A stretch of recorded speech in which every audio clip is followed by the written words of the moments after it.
Charity. Can we really do it? When we give our time, our resources to help others, are we doing it because it's the right thing to do? Maybe it's because there's an altruism innate to us, a part of what it is to be human. Or perhaps we simply help others because we expect something back.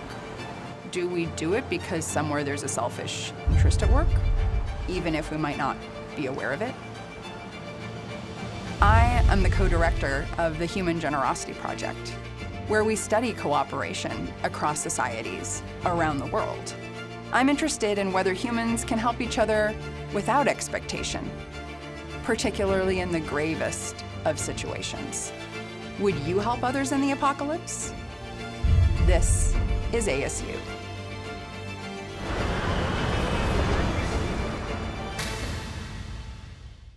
When I talk to people about the apocalypse, oftentimes they say, isn't the fabric of society going to break down once people realize that there are only so many resources and that they have to fight their way for their piece of this increasingly scarce pie?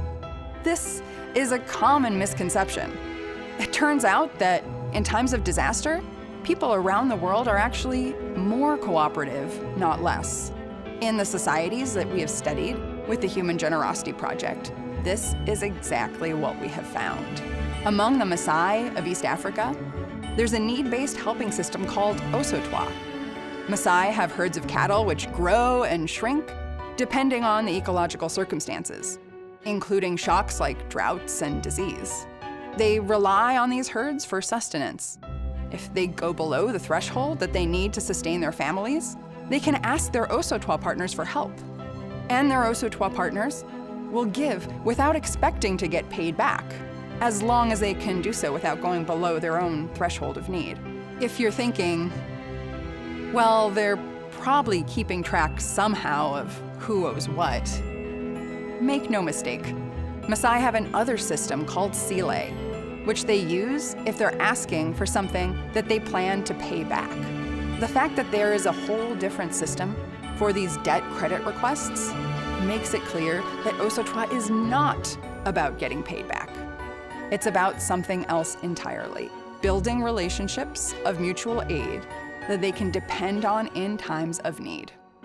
As Osotwa partners come to rely on each other, they build a relationship that they both know they can rely on if things get apocalyptic.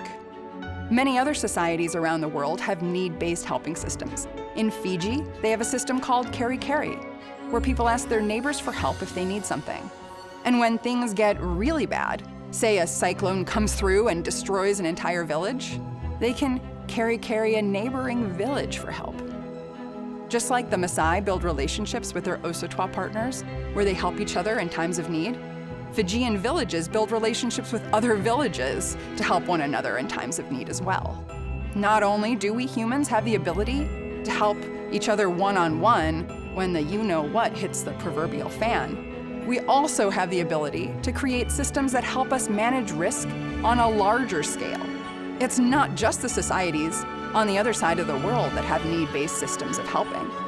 We found the same thing here, close to home, in the Malpai borderlands region of Arizona and New Mexico. Ranchers live on vast tracts of land where they herd and graze their cattle, and despite a strong ethic of independence, they rely on each other for help with all sorts of needs that arise while living their modern cowboy lifestyle.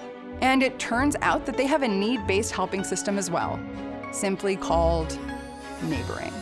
When these ranchers encounter a challenge that they can't deal with themselves, whether it's something serious like a death in the family, or something more everyday like branding cattle, they ask for help from their neighbors.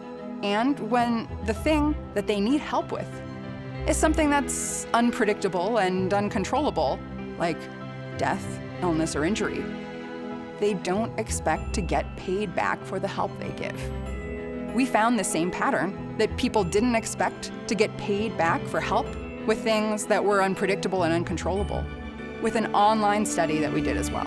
We humans seem to really get it, that sometimes you help without expecting return, especially if the need arises from things that we don't have much control over, whether it's a large-scale catastrophe or just an everyday apocalypse. So, can we help each other without expecting a return? Mutual aid practices in societies the world over show that the answer is a resounding yes. You might argue that we do get something in return when we help others. We feel good about ourselves, feel edified, thanked, or respected. We may even come out of a situation like that with lifelong friends. But all of these rewards, feeling good, building friendships, and feeling embedded in a community, are fundamentally different from expecting to get paid back after helping somebody. And perhaps answering the call for help is enough, whatever the motivation. Because, after all, each of us will find ourselves in need, whether it's during a catastrophe or just a particularly apocalyptic Tuesday. We will all need some form of help down the line. This was ASU. Thanks for watching.